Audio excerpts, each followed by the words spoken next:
Welcome. Thank you all for joining this webinar about embedded innovation in 2020 and beyond. This webinar is a supplement to Electro Industry, August 2020 edition. You can download this magazine as a free PDF from our website. And if you haven't done so, the link will be given at the end of the webinar.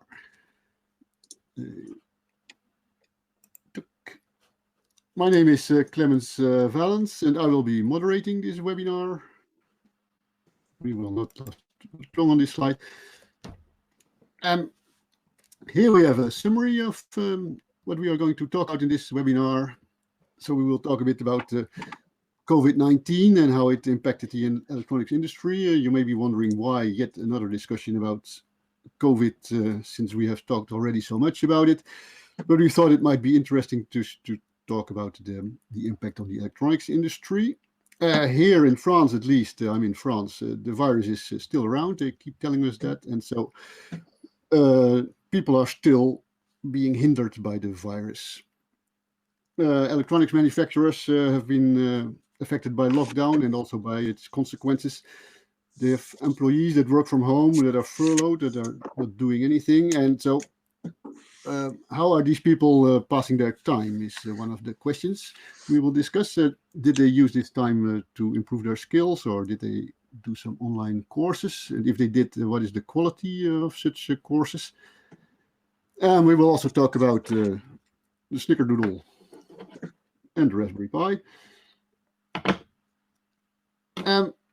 During the webinar, you can type questions in the on the right corner of your screen. There is a chat box, and we will try to answer these questions at the end of the webinar. And I advance to the next slide. So with me are three guests in random order. We have Eben Upton, founder of the Raspberry Pi Foundation, or co-founder, I must say. Thank you, Eben, for being here with us today. Eben, like I said, is co-founder of the Raspberry Pi Foundation and CEO of Raspberry Pi Trading. He will speak about Raspberry Pi's strategy for navigating the COVID-19 crisis. We'll also talk about Raspberry Pi for industry and innovations coming from the community. The second guest is Ryan Cousins, co-founder and CEO of krtkl, which is hard to pronounce, but apparently you should pronounce it as krtkl. He's from San Francisco. Hi, Ryan. Nice to meet you. Ryan will share his insights about the hardware scene in Silicon Valley, which is nearby San Francisco. And he will talk about the future of reconfigurable hardware solutions, in which he certainly sees a role for Snickerdoodles. And my third guest is Stuart Cording, engineer and journalist from Munich, Germany, who produces a lot of content for Elektor. Hi, Stuart. Thank you also for joining us. Before we get started, please let me remind you that we will give away during this webinar 4 Raspberry Pi 4s and 2 Snickerdoodles. We will give them away to randomly chosen people from the attendance list. So stay as long as you can, because we do not know at what moment we will pick you or might pick you. Okay, having that said, we can begin our webinar. I mentioned them before, the Raspberry Pi and the Snickerdoodle. These are computer boards that are named after pastry. Is this an attempt to sweeten electronics? Will it help to attract more students? Stuart, what do you think? Absolutely. I don't think there's a way engineers can get through a day of coding without turning to some sort of sweet treat to keep the brain cells active. So I think it's a very positive and welcome addition to the engineering repertoire. Okay. Stuart, the article you published in the latest edition of Electro Industry is about education and self-education. Can you please tell us a bit more about it? Yeah.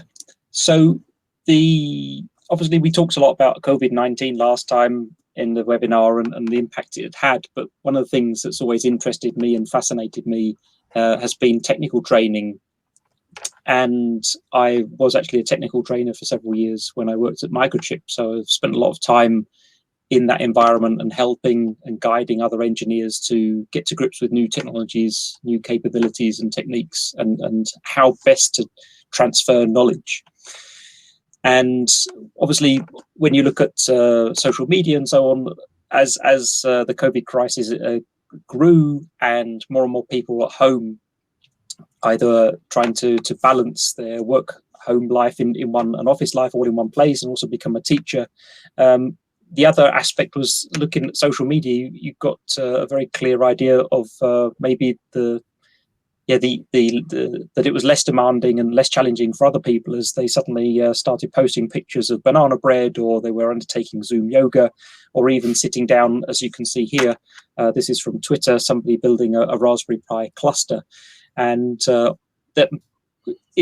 idea that came into my head was, well, I wonder how many people have been able to make use of this crisis, and because maybe they've got a little bit more time now, they've used it for upskilling and technical technical development. Just to give you an idea of sort of like the numbers involved within Europe, this graph is from Eurostat, and it shows the drop in industrial production between January and May of this year. And this has been very, very sudden and very, very significant, more significant than the financial crisis from about 6 to 8 years ago. We saw a similar downturn, but it was spread over a much larger period of time. And as a result, across Europe, around 40 million employees have have moved into furlough schemes, and governments have covered around 80% of salaries in those cases as well. And although, you know, lots of people have families, some people have been able to work from home, there's plenty of people who can't. So if you do hardware in the loop testing for an automotive supplier, or you are on the production line in a factory building industrial automation equipment, you can't take that home and do it from home. So what were people taking the opportunity to maybe do some upskilling, take part in some online training, and maybe learn something that they'd sort of had in the back of their mind and they'd always wanted to improve on, but maybe had never really had the time to do? And that's what we looked at here in the article. One of the key starting points is to understand what makes for good quality training. And a book that I can highly recommend is here by Ruth Colvin Clark, called Developing Technical Training. And it really is focused on, I would say, perfect for our industry, where we have very, very complex systems and we have lots of bits and pieces. We have a microcontroller, with a compiler, a development environment, debug tool, and then there's obviously the electronic application that you're trying to support on top of that, maybe digital power or motor control. All of those things are exceptionally complicated. And to learn how to do all those things, you really need a very clear and well developed technical training to be able to get you through that process. And unfortunately, what you often find in a corporate environment, I'm sure everyone has probably seen it at some time, you find the application expert, they put some slides together and then they're told to stand in front of a group of people for 4 hours, and they do their best, but obviously without a grounding in technical training development, it can be not a particularly good experience. So one of the things Ruth Colvin Clark says in a book, and as a quote, is that technical training should be a structured learning environment engineered to improve workplace performance in ways that are aligned with bottom line business goals. And that's really important. What it means is that we want to make sure that first we understand what the knowledge is missing amongst our employees or perhaps our customers, and then we want to fully understand how we can move them from wherever they are, which could be very varied. Some have lots of experience, some have little experience, and move them to a place where they have the knowledge and skills that they need in order that, for example, our customers can use our products, or that our staff can better perform their functions and jobs. And to do that, there's a process known as instruction systems design, or ISD, and that really starts by doing an analysis. For example, you might do a survey, you might monitor people on the job, or you may even go into sort of like GitHub and look at people's commits and see what mistakes are coming up regularly and use that as the basis for determining what skill shortage there is. Then you can design the structure of the course, decide whether it should be in person or could it be remote, can it be done online, and so on and so forth. There's lots of choices there. And once you've decided how best to deliver that material, and that means you may not necessarily just go straight to PowerPoint, as most people often do, the next step is then to implement that training and then couple it with some testing phase with a feedback loop. And finally, once it's been released into the wild, you make sure that feedback loop keeps going and ensure that the training is updated and corrected over time and continues to meet the business needs behind it. I think one of the key things here is to understand how knowledge can be sort of packaged up and defined. And there's 5 different elements here. The first one is, am I imparting a principle? And that is the what, why, and how of imparting knowledge. For example, if I want to update software packages on a Raspberry Pi, that's a principle. I can't tell you exactly how to do it because it's a general thing that needs to be done, and there's lots and lots of different elements to it. Then we come down to procedures.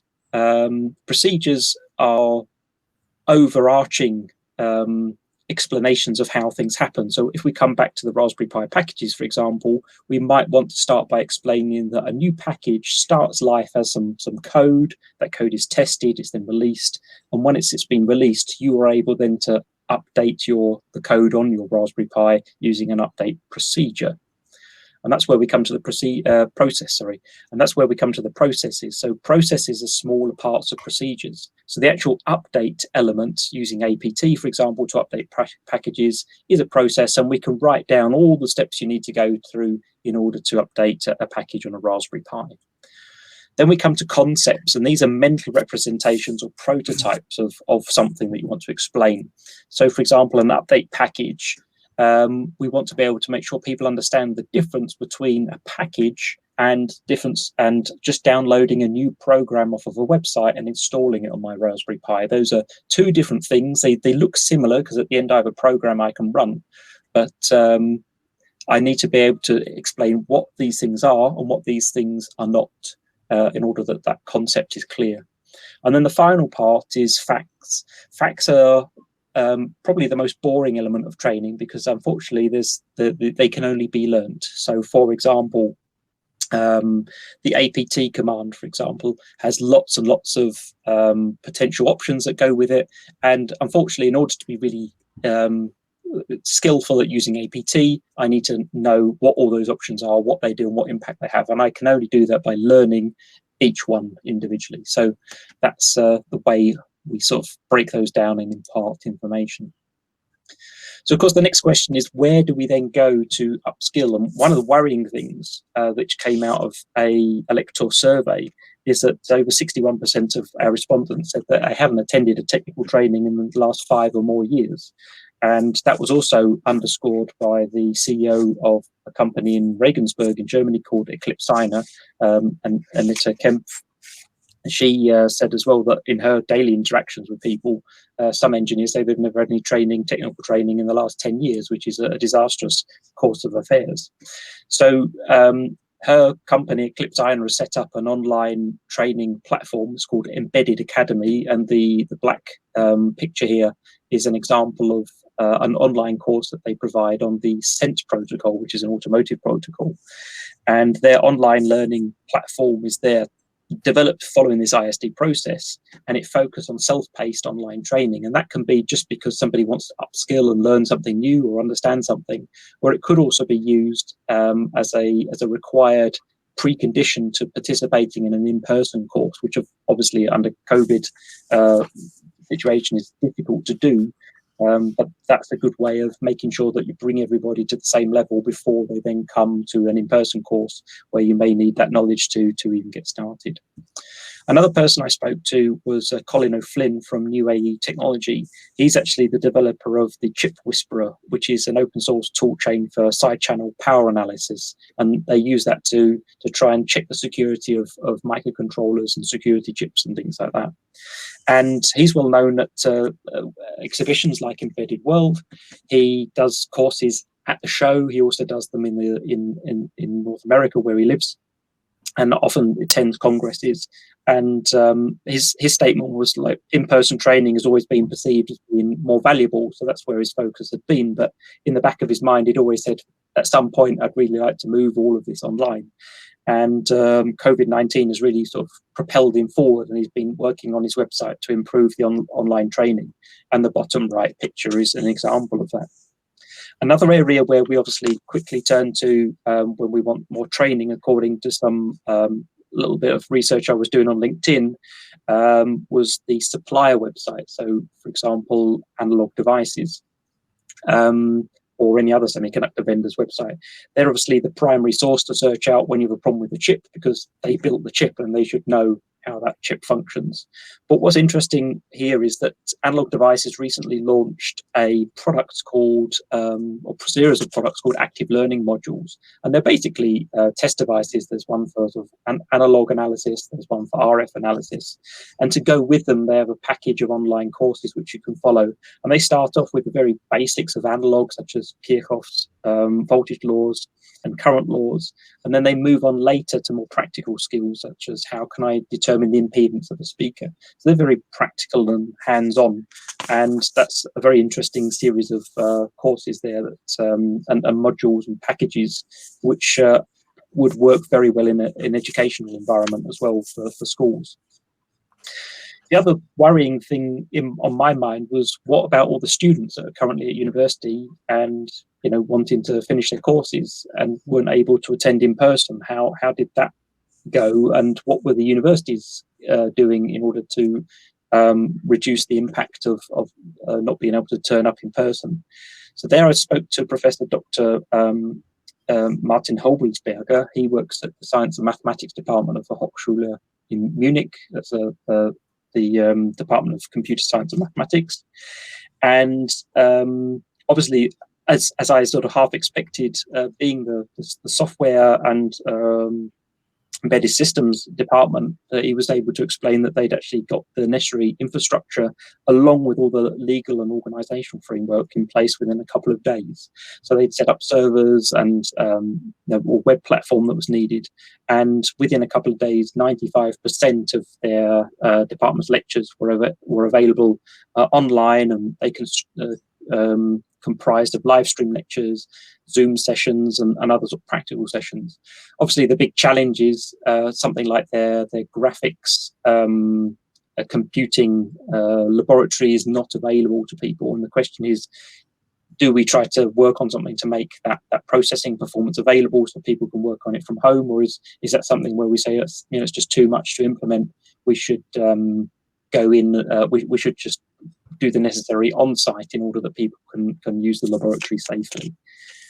So overall, I think the outlook is quite good. There's plenty of there's lots of other people I tried to talk to. Unfortunately, time was limited, but there's lots of online opportunities there. And I think that human resources departments and other businesses and universities are all going to be looking at what they can do more of in order to make such training and knowledge available openly. And I would encourage anybody who's looking at this challenge and saying, hey, how are we really going to deal with this? What's the best approach? Do go back and look at some of the people we've mentioned here and discuss with them your needs and what you want to implement. But also that book from Ruth Colvin-Clark is a fantastic basis for anybody looking into getting into creating good, well-structured and training material that really delivers. Okay, thank you. Do you think a lot of furloughed people try to study something about improving their giving courses, improving education? I think most people just went for fun. So I think that there were definitely. I think there's a big gap essentially. So there's lots of people who suddenly became teachers for different year groups, looking after their children, and at the same time, because they had a particular type of job that they could do from home, then obviously they were trying to do that as well. So they had no spare time, and they were happy at the end of the day just to be able to sit down and have a rest before going to bed. But there was definitely a certain number of people, I think probably about a third of people who were in a position where they said, look, I don't have anything specific to do for work at home, and I'm going to use this time in a constructive manner, and went out searching for anything. I mean, another key area of knowledge these days is YouTube. We saw that was one of the places that people like to go to first.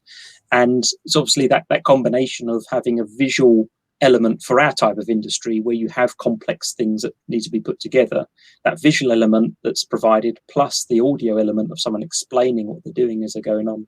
YouTube provides a great platform, but one of the challenges is that with so many people trying to become a personality on social media, the personality element can obviously drown out the knowledge section, and not everybody knows how to really construct a story or training package in order that knowledge actually gets transferred at the end.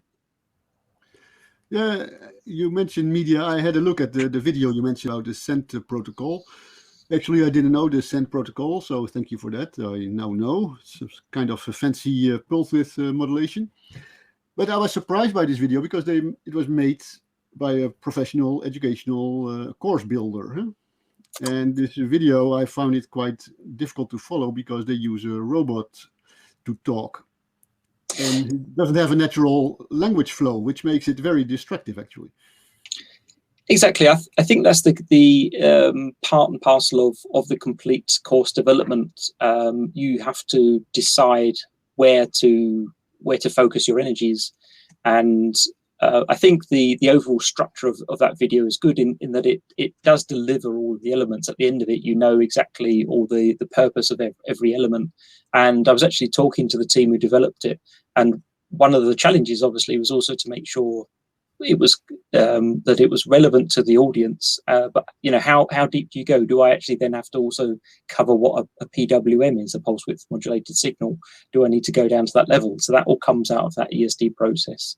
Obviously, the audio element of it is a question of taste and what you feel comfortable with. I personally as well prefer to hear a real person's voice, but it depends on availability of people and the cost involved in doing that as well. So those are some of the challenges involved in making those things. Okay. I don't know what happened. There they are. The slides are back again. We're not on the right slide. Okay. Even initially, Raspberry Pi was very focused on education. Did the Raspberry Pi Foundation organize any special courses or activities to help furloughed people pass their time? Yes. So we organized a number of. Obviously, we have a lot of existing material, which proved to be very relevant. And if you look at the uptake of courses and online projects that have been around for 2-3 years. It's very interesting. A lot of our statistics, on our dashboard, you can see they track last year's values really very closely up until about the second week of March, and then they decouple upwards very sharply. And that's whether it's visits to the website, downloads of operating systems, people starting online courses. We have a great partnership with FutureLearn to run online courses. If you look at the number of people starting courses, but more interestingly, the number of people finishing courses, those numbers decouple very, very sharply in the second half of March and have stayed high all the way through the period of the pandemic. So we think that that's kind of good evidence that people have been engaging, have been using the spare time. Those people who are not parents have been using their spare time to learn things about computing and electronics. We have created a certain amount of custom content, and that's tended to be focused towards children rather than towards towards professionals. We have a program called Digital Making at Home. So digital making is kind of our word for the projects that bring together some element of generally of computing, generally of some element of physicality as well. So computing situated in the real world. So we have a program called Digital Making at Home that's been quite successful, but it's been very much focused at children. So to the extent that it's been helping adults during lockdown, it's been helping adults by allowing adults to give their children something to do, so that maybe they do then have some leisure time to go and invest in their own development. I guess one other relevant observation is we've struggled for families, so adults and children in the same house, we've seen people struggle with the ratio, people who do want to learn, who do want to spend their furlough time productively. We've seen people struggle with the ratio of computing devices to people in the house, and the sort of stable ratio, a workable ratio for number of computing devices per person or number of people per computing device is very different in normal times from what it's like in lockdown. So you go from being able to have a household of 4 people with 2 or 3 computing devices to really needing a computing device per person. So a real limiting factor, and somewhere where the Raspberry Pi hardware business has been able to have some impact, has been people's ability to get a piece of hardware on which they can participate in some of these learning opportunities. Yeah, I personally use a Raspberry Pi 4 as a Linux computer. I don't use it for particular Raspberry Pi tasks, but it's totally viable as a computer.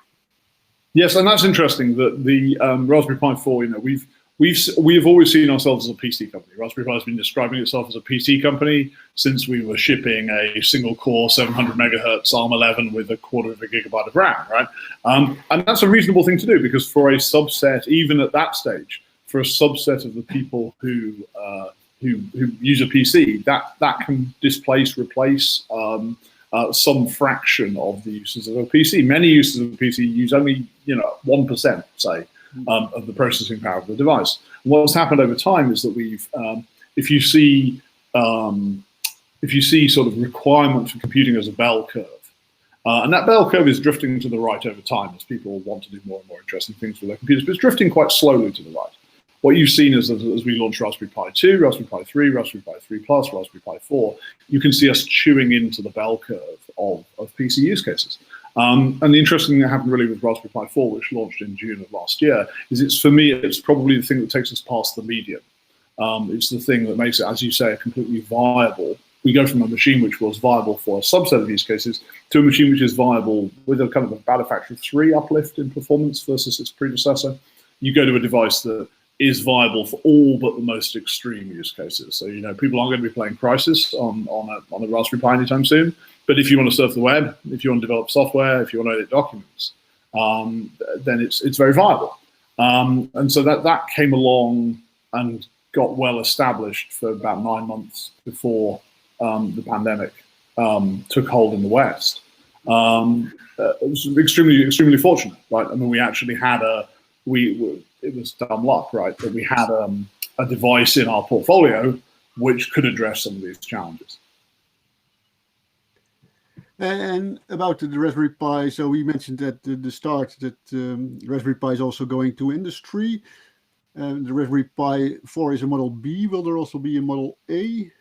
There may be a Model A. I think the thing we always struggle with, honestly, the struggle I have with the Model A is you have to find price differentiation from Model B. So the Raspberry Pi, the entry-level Raspberry Pi 4 at the moment is the $35 2 gigabyte product.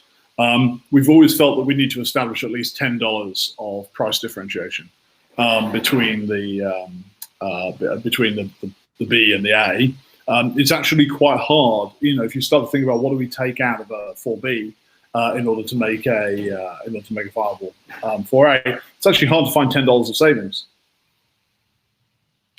And for industrial applications, so we've got a guest here.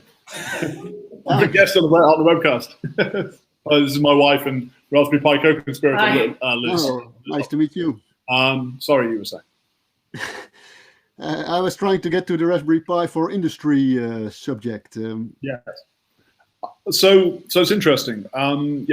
We will sell this year. We'll sell about 7 million. We'll sell about 7 million Raspberry. Just an interesting sort of kind of comment here on, like, I don't know, maybe this has happened to all of you. What lockdown has done to the relationship between our professional lives and our family lives. That there's a kind of one of, particularly for, I have a 3-year-old daughter and I have a 12-week-old son who was born in the middle of lockdown. That there's kind of, I've always felt that, it's been possible, maybe there's even been an expectation that you keep your professional and your personal life a little bit separate. And one of the wonderful things about this is you see so many situations like that. You see so many situations where people's families are now with them while they're in a professional context. And, we are all actually human beings. We're not just robots who do who do engineering stuff, do engineering business stuff, and then vanish and go to family. But yeah, so we'll sell about 7 million Raspberry Pis this year. I'd say at least half of those, probably a little over half of those, are going into industrial applications. So we have, and it can be very difficult to measure actually what fraction of them are being used in what context. We do have some devices, so the compute module line, we have a line of modularized Raspberry Pi, so effectively the brains for a Raspberry Pi in a system on module form factor. Obviously those are, we sell between 500,000 and 1 million of those a year. So we know that those are going into commercial industrial applications because they have no consumer on their own. They have no consumer. They may go into products which are then sold to consumers, but they have on their own no consumer use. Probably the easiest way to visualize the rest of the split is to look at the current sales split between Raspberry Pi 3 and Raspberry Pi 4.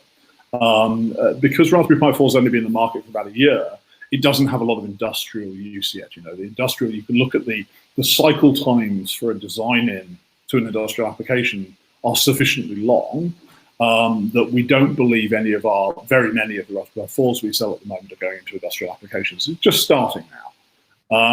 Likewise, because of the way consumers think, consumers will only buy the most recent product. So if someone's buying, if today, a year after we launched Raspberry Pi 4, someone buys a Raspberry Pi 3, they are presumptively an industrial customer. They're somebody who did some design work, maybe did some conformance testing work, got our product embedded into their product, or our product embedded into their application. So we can kind of use right now, and this won't be the case going forward, but right now we can use the split between Raspberry Pi 3 and Raspberry Pi 4 sales, plus the obviously industrial Raspberry Pi compute module sales as our proxy for what fraction go where. And so we're probably, I would say, 50 to 55% industrial on the basis of that metric. 50 to 55% industrial, and then that's a whole range of things, and that goes from people taking Raspberry Pi, what we sometimes call DIY industrial. So people taking Raspberry Pi products and using them themselves in an industrial context. So I have a factory, I want to automate my factory. Often what I want to do is I want to add a monitoring, this is big use of Raspberry Pi in industry, adding a monitoring overlay. Because it can take a long time. You have a lot of pieces of industrial equipment which have, a serial port on them or an Ethernet port on them. And they sit there and they spam out information about how they are performing out of this 232 serial port on the side of them. And very often there is nothing connected to that serial port because there's nothing cheap and reliable enough to consume that data and get it back to somewhere where you can do something about it. And so you have the potential, we talk about Industry 4.0, a lot of it is about just realizing the potential you have to, now that we have devices like Raspberry Pi that can grab the data, data storage is enormously cheap. The world of AI and machine learning has given us enormously powerful analytic tools to understand, to turn the data that we receive into information. What you see people doing is plugging Raspberry Pis in and using them to build an analytics overlay on the existing industrial process.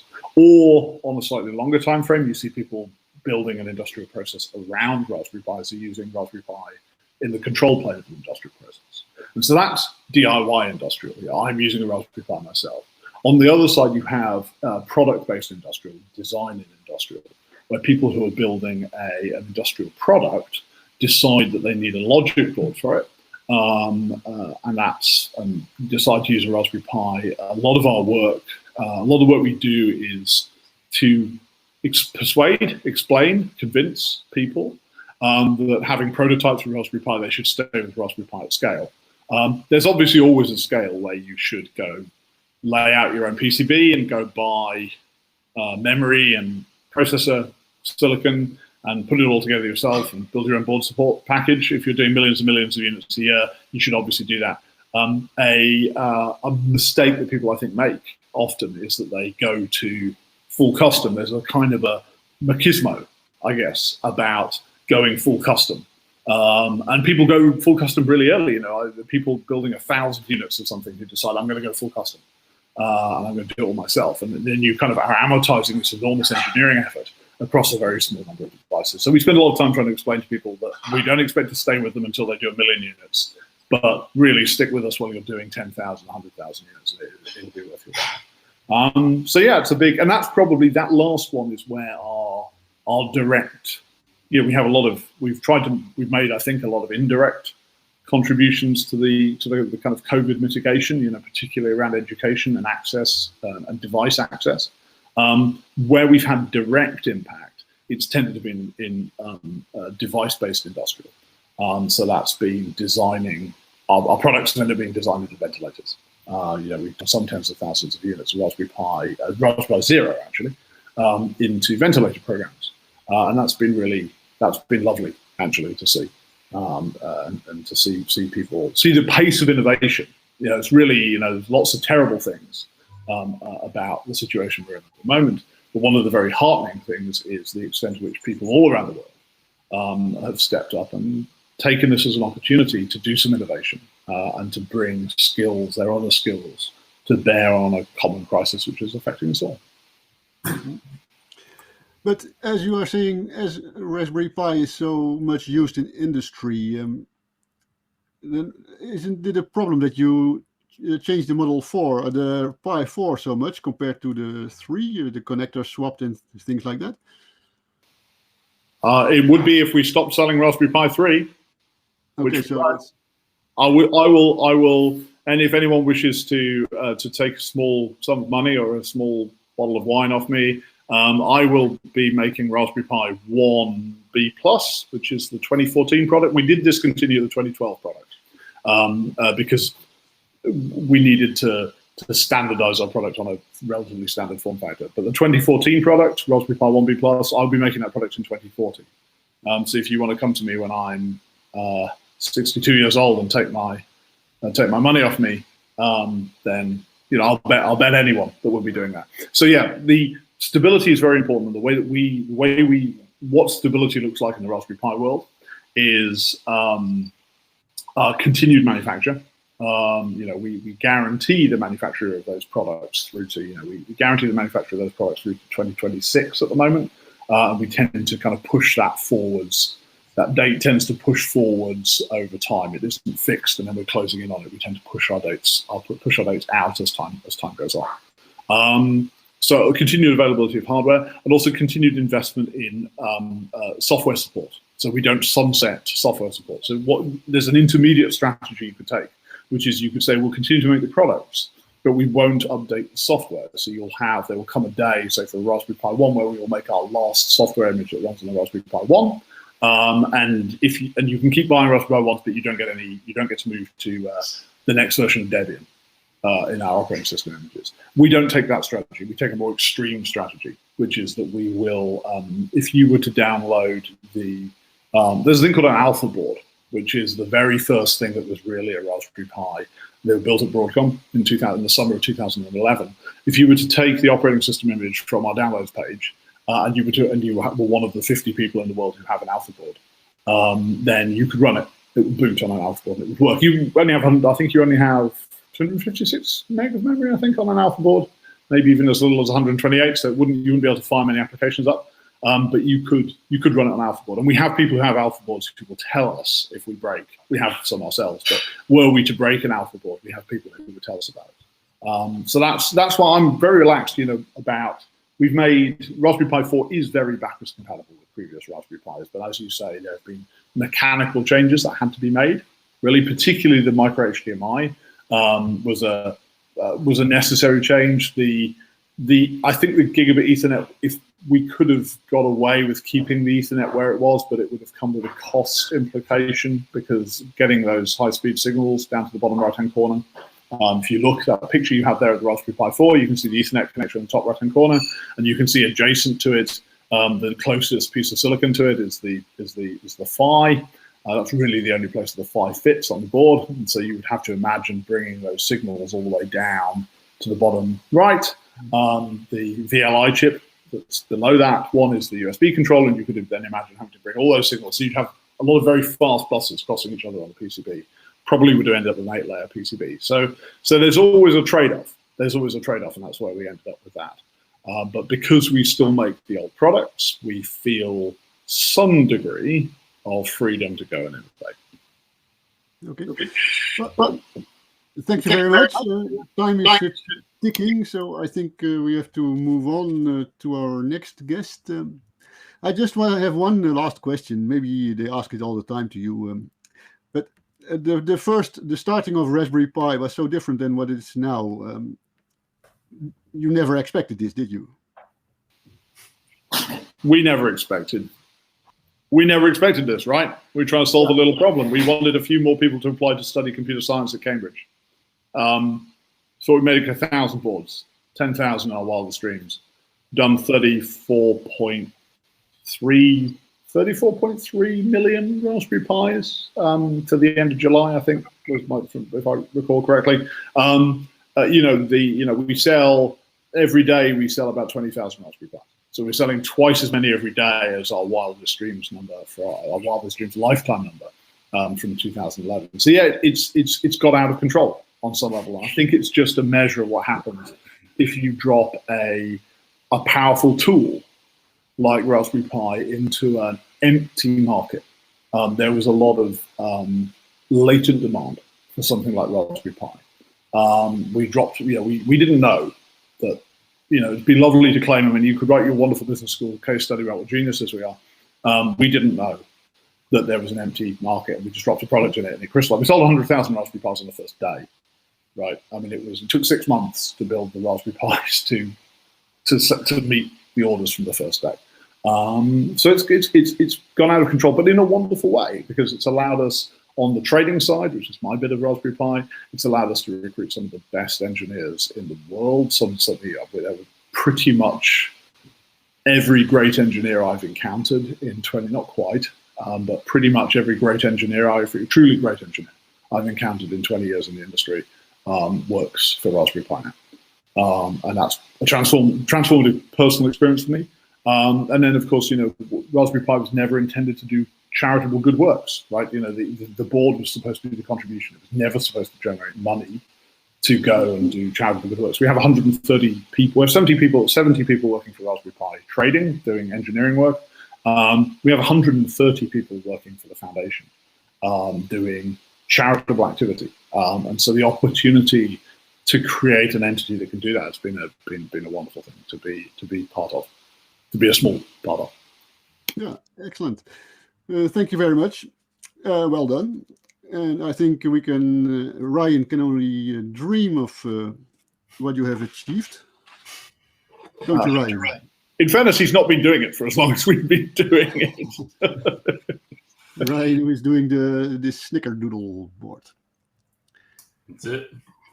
But before we go to snickerdoodle, I wanted to ask Ryan a question, because accidentally yesterday on Twitter I came across this message.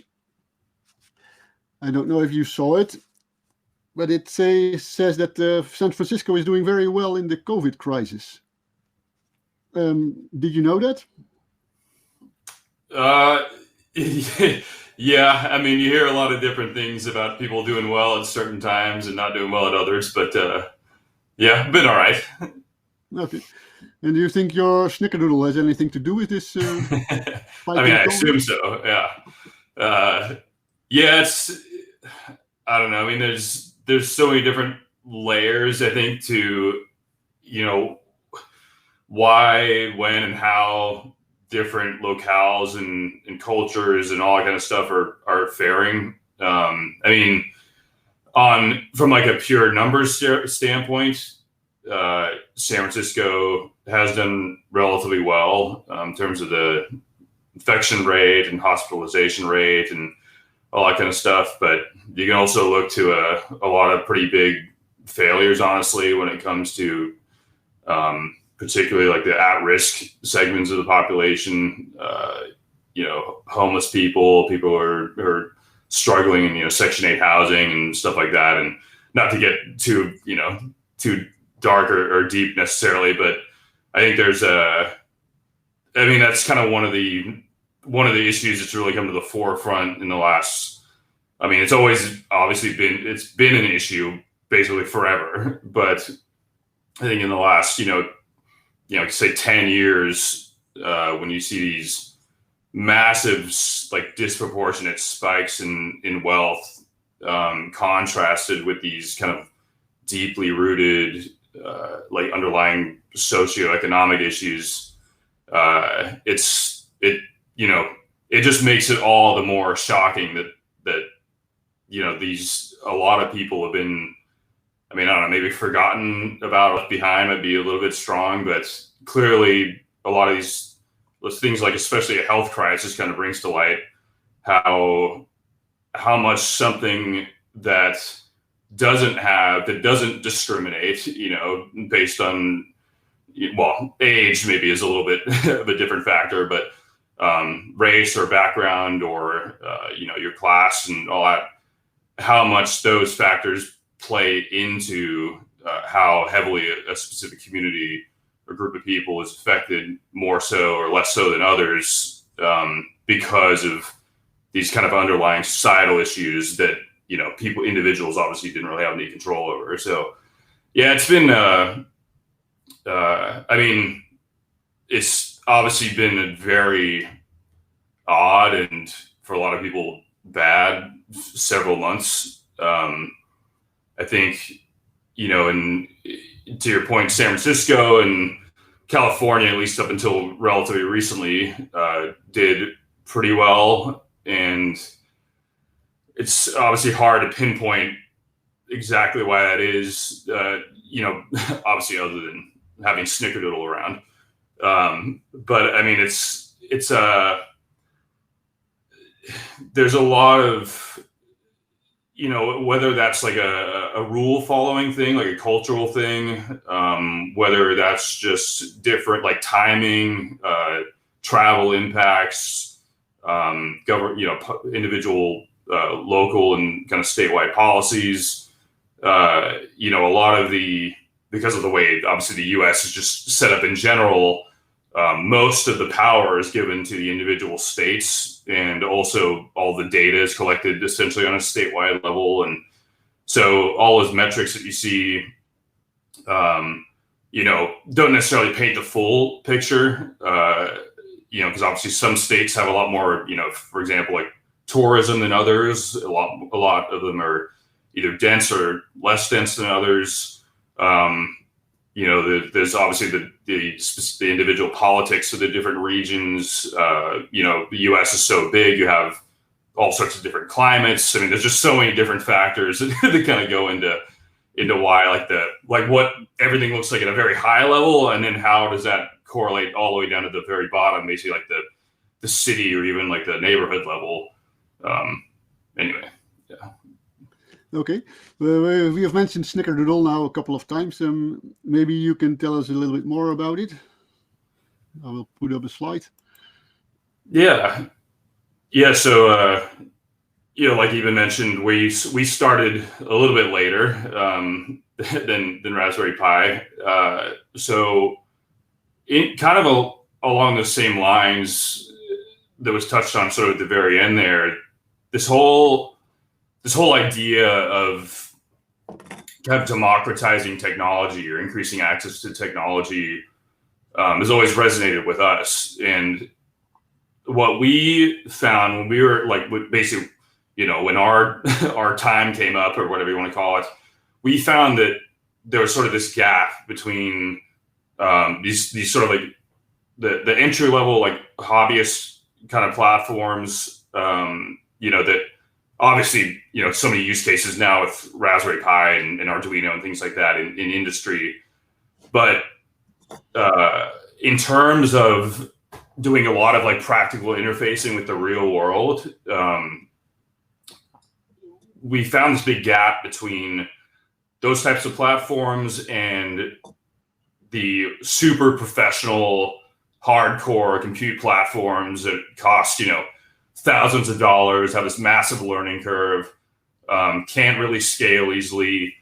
All those types of issues that I think, that even in his team were initially addressing with Raspberry Pi. We kind of wanted to do that for the either like industrial sector and for people who are building more like integrated systems.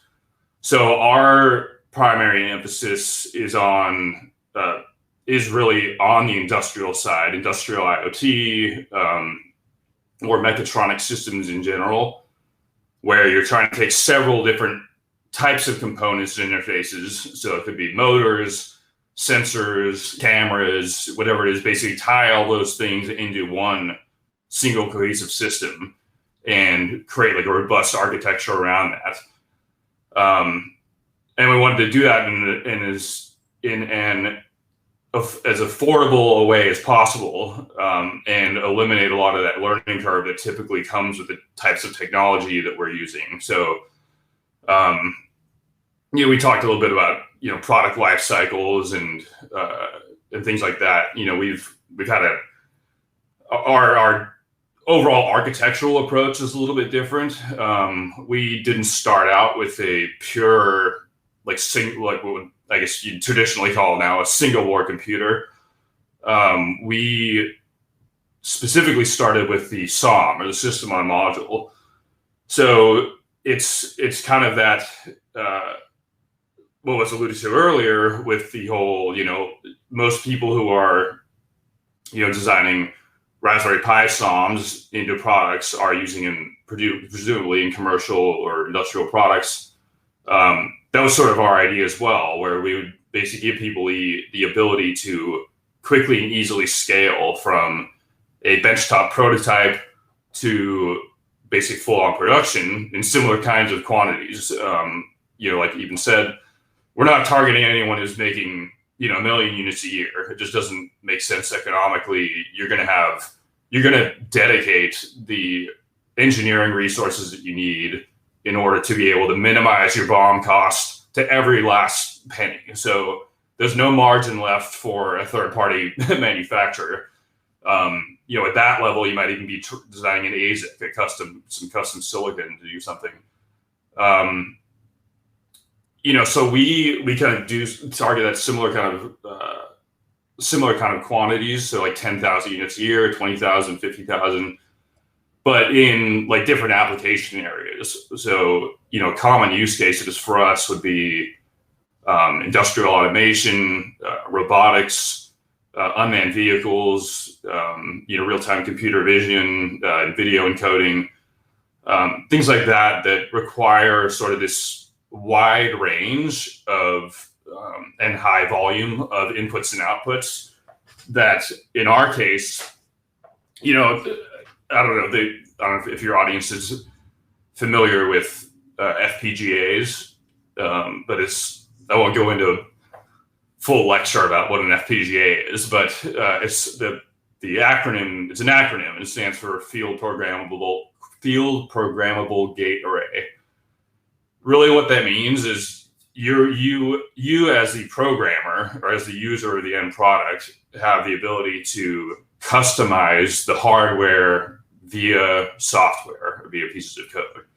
So instead of having these predefined input and output pins, like you often see, like maybe you'll have some GPIO, but some IO pins will be dedicated to UART, some will be dedicated to I2C, sort of SPI and all that.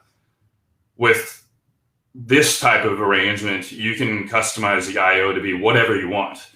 And they're high performance IO as well. So you can practically do, real-time motor control, digital signal processing, hook up different kinds of cameras. That's all very flexible. And, you get that ability to optimize all the processing of that data in hardware as well. Whereas like a typical microprocessor or even a GPU are by design very general purpose. FPGAs can also be general purpose, but the way that you design, basically implement your code to process whatever data, whether it's collect data, maybe you're controlling different elements of a system, whatever it is, that's all, because that's all done in hardware, you get some of the benefits of a custom processor or an ASIC, even though the silicon itself is reprogrammable, that you can kind of redesign that on the fly. So you get a lot of that performance and power optimization in an off-the-shelf piece of silicon, or in this case, a computer module. So we also have a couple of different, baseboards, basically some complementary products that the mod plugs into to minimize the amount of customization that somebody has to do kind of out of the box. And so that sort of, it's like that step between going from, you take the module out of the box, you plug it into a baseboard, you do your proof of concept for, say, like a video processing application or networking or encoding or motor control or whatever it is. Once you get that kind of established, then you can go to, okay, well, now I need my peripherals for my application implemented on a baseboard. So maybe, some customers need bigger power supplies for a couple of motors they're driving. Some might need Ethernet and USB, while others, that's too much weight. Say if you're making some sort of UAV or something where you're cost and weight limited or size and weight limited. Each application and each product is going to have obviously its own demand. So what we try to do with the kind of core Snickerdoodle product was give people as much of a blank slate as possible, without making it too blank. Because if you just, at a certain point, you're just giving them a chip and saying, figure it out. What we kind of deemed as sort of the core functionality was the Zinc. So the Zinc SoC, system on chip, has both hardened, like physical ARM cores in them, so much like a microprocessor would. There's two of those, and then that's wrapped inside of this FPGA, this reprogrammable silicon or customizable silicon. So what we provide, especially from a software level, are all the components you would need to get a system functionally up and running. So the operating system and all the board support packages and all that kind of stuff that you would expect. To hanging off of that, we also added, this is, years ago that we launched, and, we admittedly about due for an upgrade. We haven't had quite, 4 releases of the hardware yet. But, this is back before even Raspberry Pi had Wi-Fi and Bluetooth on it. So we have a Wi-Fi and Bluetooth on there, a little captive SD card cage, which again is designed kind of around the idea of industrial design, where, we have, if the thing's being installed in like high vibration environments as an example, or other environments where you might get the SD card knocked out, that's prevented by the captive card gauge we have on there. It's interesting in terms of, just to get back real quickly to the kind of how is a product going to evolve kind of thing. It's because we're generally playing in this industry that has these, it's kind of two factors. One is like the support, the life cycle for the parts that we're using is so long, because they're often being used in aerospace, defense, medical device, hardcore industrial applications, where they might make a piece of silicon for 20 years, as opposed to some companies who are making products that are, or components that are built for say consumer devices, where that life cycle might only be a couple of years. That kind of comes, it's good and bad, because every one of these silicon cycles, the vendor, in this case, we're primarily using Xilinx, they, each one of their chip iterations has to be a pretty quantum leap to the next kind of node, as they call it, or basically like level of technology, as opposed to a more iterative step.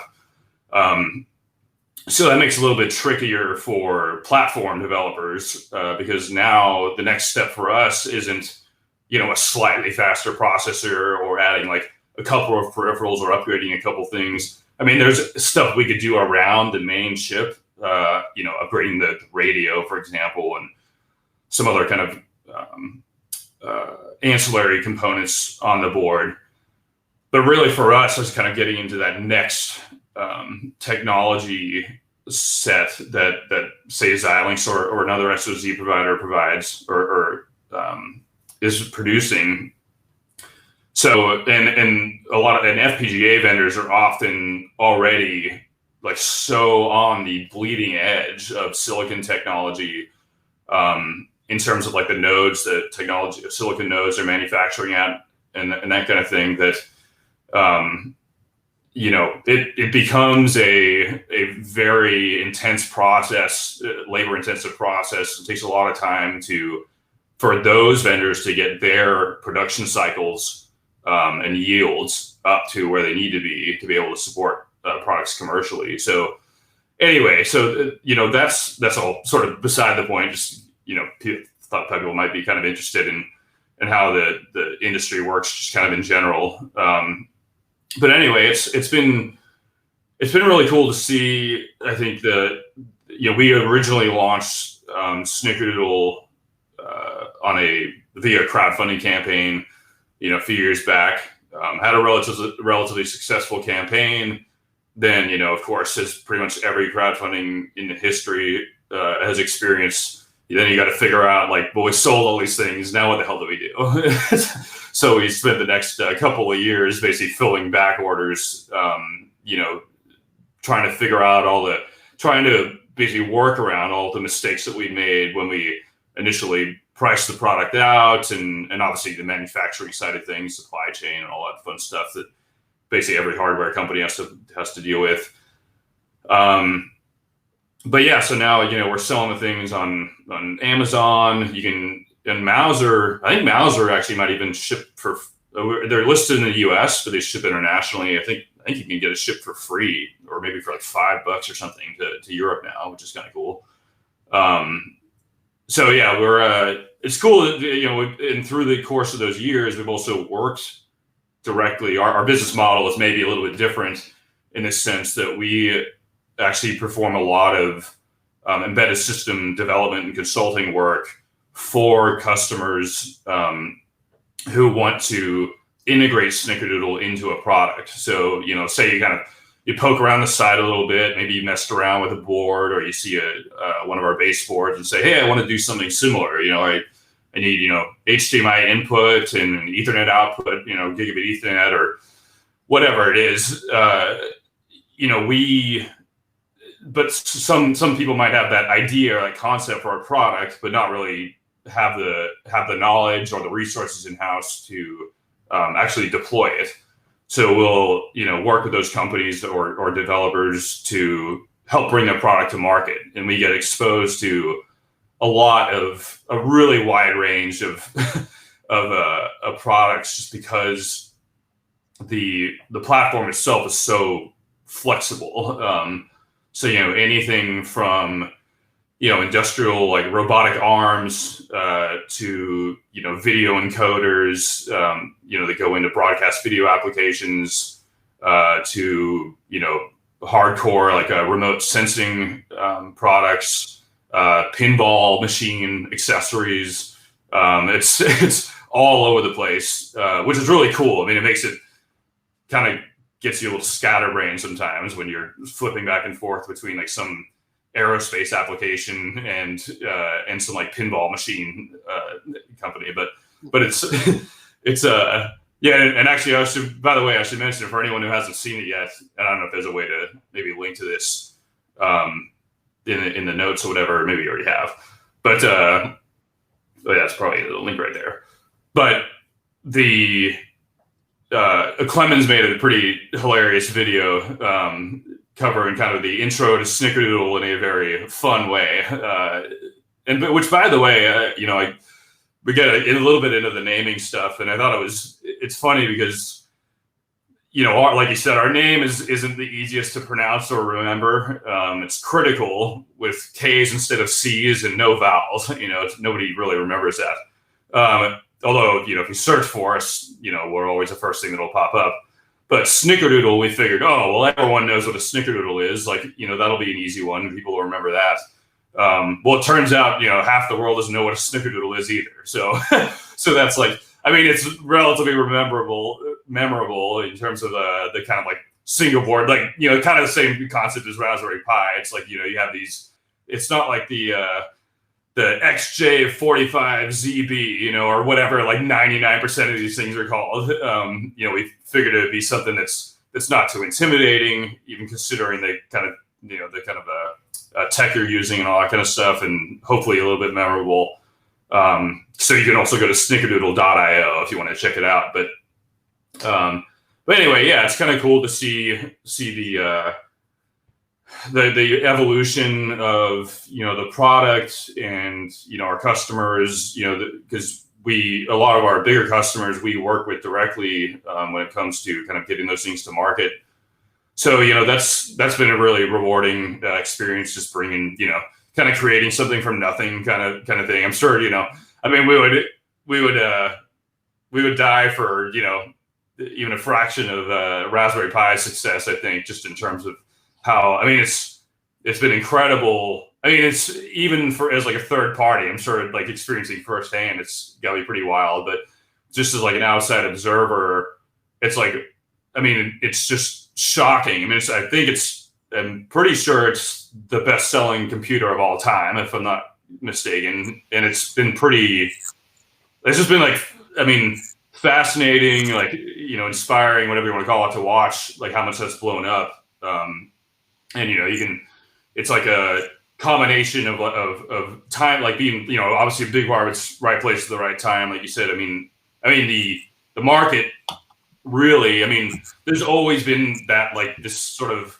undercurrent of makers and hobbyists and things like that, and students that are interested in this kind of stuff, but it hasn't necessarily been that accessible. And I think we were emulating that to a certain degree with the snickerdoodle stuff, just saying like, well, how do we make like this, like for people who are trying to do this type of thing, you know, maybe they're developing robotics or computer vision, whatever it is, how do we make that more accessible? So it's similar kind of idea. We haven't quite hit 34 million yet, you know, maybe in a couple weeks. Yeah.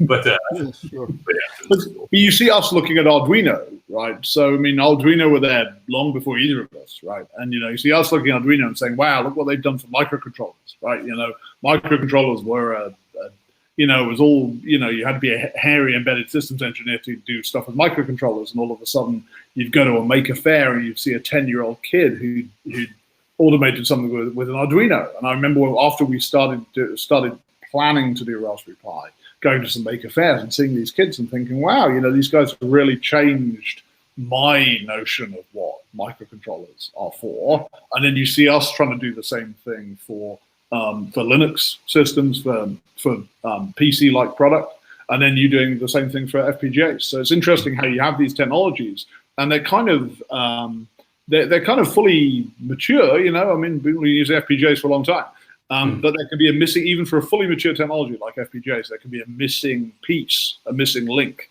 That until a product like this comes along, they're always special in some way, and out of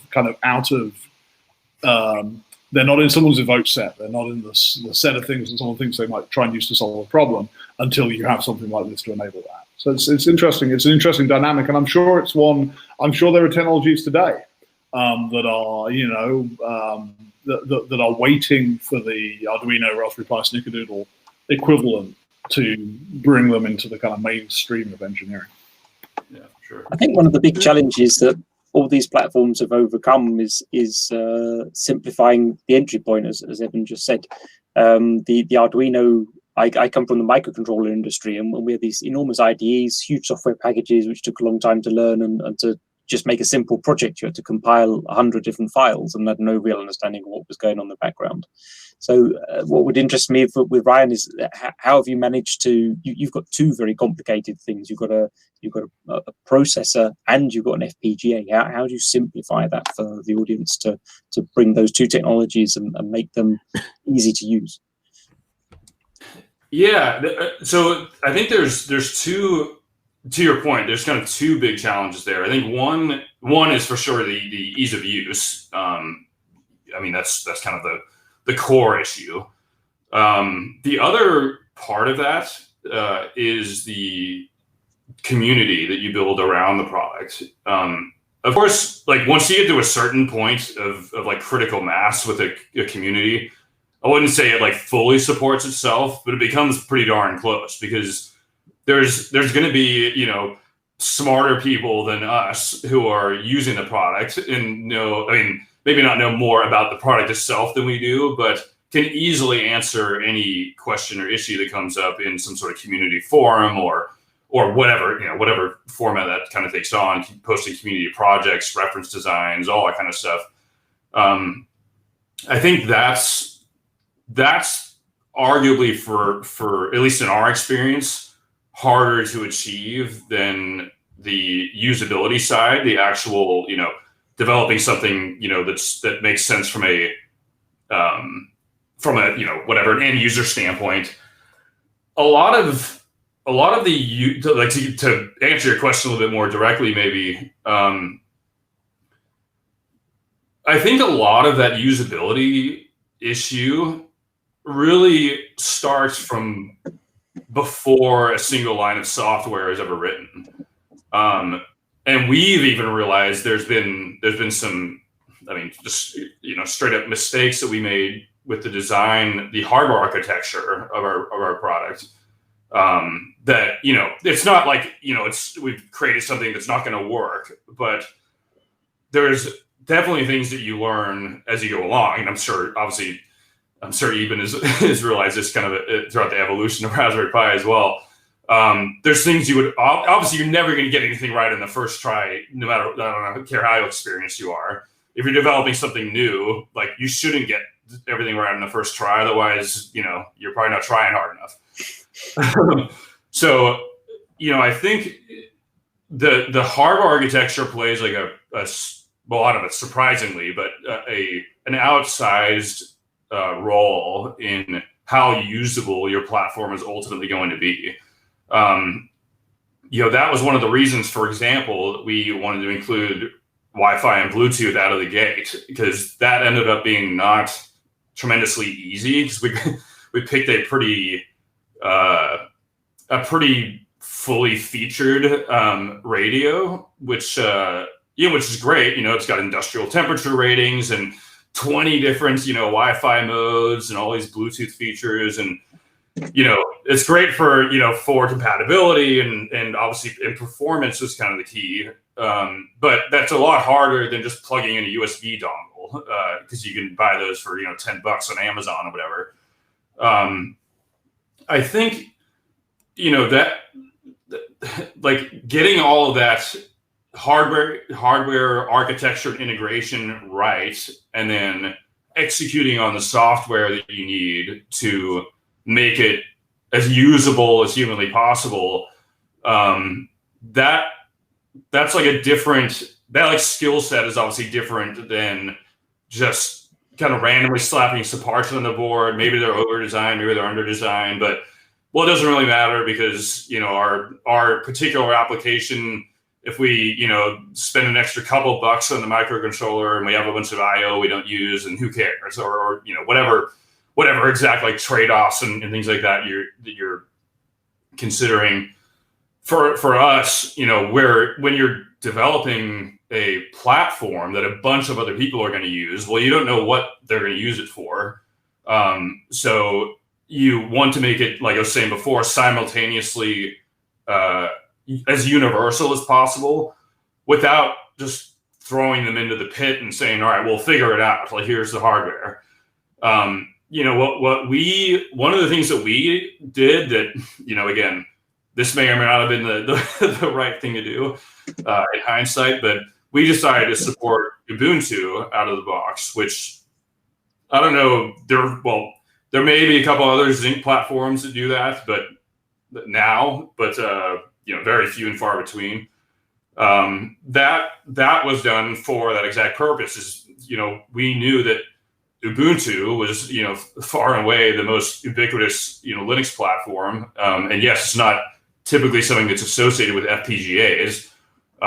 You know, as we found out working through a countless number of issues getting Ubuntu brought up on the platform, there might be a reason for that. But ultimately getting to a point where you can boot or like reliably boot an operating system that supports all the onboard peripherals and has the performance that you need as like an embedded systems developer, that was kind of the key to us. I mean, a lot of the other components come from. I mean, yes, of course, you need the packages, the board support packages, and board files, and all that kind of stuff that the tools require for product development. And then obviously the reference designs and things like that, different projects people have posted online. That's a huge, tutorials, whether they're like written guides or videos, all that kind of stuff. Like really, it ultimately adds up to make this package just much more inviting for people to. It's not as intimidating, frankly, because I mean, we've had no shortage of people, reach out to us and say, this looks really interesting. I don't know what I'd use it for. Now, maybe we could have done something differently with the hardware at the outset to address that. Maybe the right idea was to put an Ethernet jack and a USB port or a couple of USB ports on it, or who knows? I mean, there's so many different trade-offs and things, for example, like in terms of usability, even with the physical hardware design, we wanted to get away from the traditional FPGA SOM kind of concept where you just have a bunch of super high density, they call FMC connectors on the board. So you have these super fine pitched pins that there's like no hobbyist or student or anything is going to interface with like, what are you going to even do with those? They're facing down away from the board. You can't like hook any wires up to them. Like it's, unless you're plugging it into some sort of baseboard or carrier card or whatever, they're not really that useful. So we came up with this connector scheme that we have a couple different connector configurations. One plugs into a baseboard, and one is the version that you see here with a bunch of 50 thousandths pitched pins that you can relatively easily plug some of our jumper wires into. So it's sort of this halfway point between some super fine pitch connector and the bigger, 0.1 inch, like super, not dense connectors. Plus there's some issues with signal integrity and IO performance and things like that we had to consider. So it's a lot of these, there's a lot of kind of work that goes into the design optimization, figuring out the cost and performance trade-offs. This is also like the size, how the components that you're using, the support that the vendors of those components provides, all these different factors, obviously availability. It's a embedded hardware, embedded system development is, not for the faint of heart, I would say. And especially, of course, when you're getting into designing products that are going into potentially safety critical and mission critical applications, like you better make sure your product works, reliably for long periods of time, because you never really know how or where it's going to be used. Yeah, this is maybe a good point to interrupt here. We are running out of time, of course. Maybe the Snickerdoodle seems like a very nice and powerful board, and as I promised, we will give away 2 of them so people can try it out themselves. Do you have the names there, Ryan? Oh yeah, in the chat. Let's see. People can look in the chat box in case I mispronounce any names, but looks like we got the 2 winners for the Snickerdoodle giveaway are Catherine Van Dam and Leandro Medina. If you're still Catherine here. Van Damme would pronounce it, and Leandro Medina. Okay, well, congratulations. You will get both one of these. And we are also giving away 4 of these. Well, not really these, because this is a 2 gigabyte type, and we are giving away 8 gigabyte models. And the names are also in the chat box. I can see Johan Marijs Reigo. I mean, how many names are these? I think we need some commas. It's an interesting little challenge. It would be nice to have some commas in between. Johan Marijs, yes, this is one person. Reijo Ronkainen sounds like someone from Finland. Scott Richards, Mohammed Amjad Khan are the winners of the Raspberry Pi boards. Congratulations. You will be contacted by email and you will receive the boards well, as soon as FedEx or UPS or whoever delivers in your country and COVID allows them to. There is still time for questions, I think. If someone has a question, it's an opportunity now to ask a question to Eben or to Ryan or Stuart or even to me. You never know. And in the meantime, I have to put on the last slide, of course, because here we summarize everything. Here we have the links, the link to the Elektor Industry magazine, where you can download it from, for the webinars and for the Elektor TV, where you can watch the video and where you can also watch this webinar, I think, starting from maybe tomorrow. Okay, well, I don't see any questions. Has any one of you questions? Eben, Ryan, Stuart? No questions either? Then I would say thank you to everybody. Thank you for being with us. Thank you, Ryan. Thank you, Eben, for being there. Ryan, very early. Go back to bed now. Stuart, thank you very much. And thank you all the attendees, and hope to see you next time. Yeah, same from my side. Thanks very much. All right, take care.